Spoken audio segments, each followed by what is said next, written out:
শীতের সকালে সকালবেলা সকাল সকাল কিন্তু ভাত খেতে ভালোই লাগে। সবসময় না, মাঝে মধ্যে ভালো লাগে। তো ফ্যামিলির সবাই মিলে যদি একসাথে ভাত খেতে বসা যায় আর সবাই মিলে একসাথে ভর্তা দিয়ে খুদের ভাত খাওয়া যায় তাহলে তো আর কোনো কথাই নাই। মজার তো শেষই নেই। তো যাই হোক, সকাল সকাল ঘুম থেকে উঠে আজকে খুদের ভাত খাবে সবাই বায়না শুরু করছে।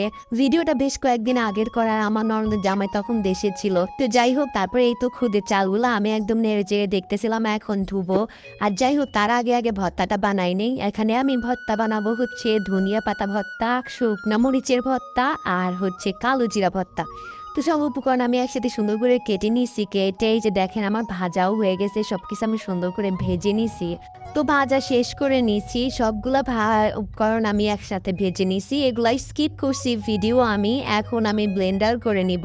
তো এই তো ব্লেন্ডার করা হয়ে গেছে, সব পদের ভর্তা একসাথে ব্লেন্ডার করে নিছি। খেতে কিন্তু অনেক বেশি মজা হয়েছিল।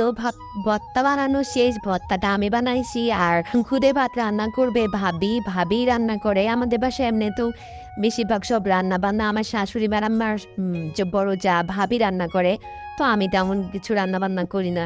তো যাই হোক, খুদের ভাত রান্না করার জন্য প্রথমে আগে তেল দিয়ে দিছে। তেলের ভিতরে 2টা তেজপাতা, সাথে পেঁয়াজ মরিচ আর সুন্দর করে ভেজে নিছে হালকা করে একটু। তার ভিতরেই এখন চালগুলা, ধুয়ে রাখা চালগুলা দিয়ে দিল। এই যে খুদটা বলে, এটা কিন্তু ভাঙা চাল। মানে গ্রামে যারা হচ্ছে চাষবাস করে চাল ধান, তো ধান ভাঙানোর পরে এই চালটা বের হয়, খুদের চাল আর কি। তো এটা আসলে মানিকগঞ্জের মানুষ খুবই পছন্দ করে খুদের ভাত। আমরাও অনেক খাই। ছোটবেলায় আমরাও খেতাম। সেটা হচ্ছে আমাদের বাড়িতে আমরা পাবনাতে খেতাম হচ্ছে খুদের খিচুড়ি, খুদের ভাত কখনো খাই নাই। তো এখানে আসা, শ্বশুরবাড়ি আসার পরে থেকে খুদের ভাত খাই। তো যাই হোক, অনেক কথা বলে ফেললাম। তারপরে কিন্তু চালটা অনেক সুন্দর করে ভেজে নিছে, ভেজে তারপরে পানি দিয়ে দিছে। পানি দিয়ে কিন্তু ঢাকা দিয়ে রেখে দিছিল। আর ঢাকায় দিয়ে রাখার কিছুক্ষণ পরে একটু পানি আছে, তারপরে এখনো চুলার পরে রেখে দিবে।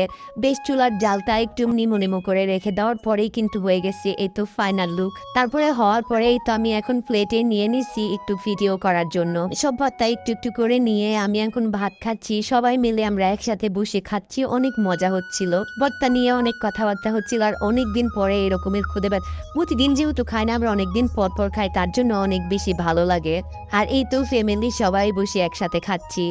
পাশে আমার শাশুড়ি মা ছিল, আসলে তখন সে ডাইনিং টেবিলে ছিল না, তার জন্য তাকে ভিডিও করা হয় না। আর এদিকে আমার ননদের জামাই, আর ওই যে আমার যা ভাবি, আর পাশে আমি তো ভিডিও করতেছিলাম, এর জন্য আমাকে আর কি দেখানো হয় নাই। তো আমরা মজা করে খেতে থাকি আর আপনারা আমার ভিডিওটা দেখতে থাকেন।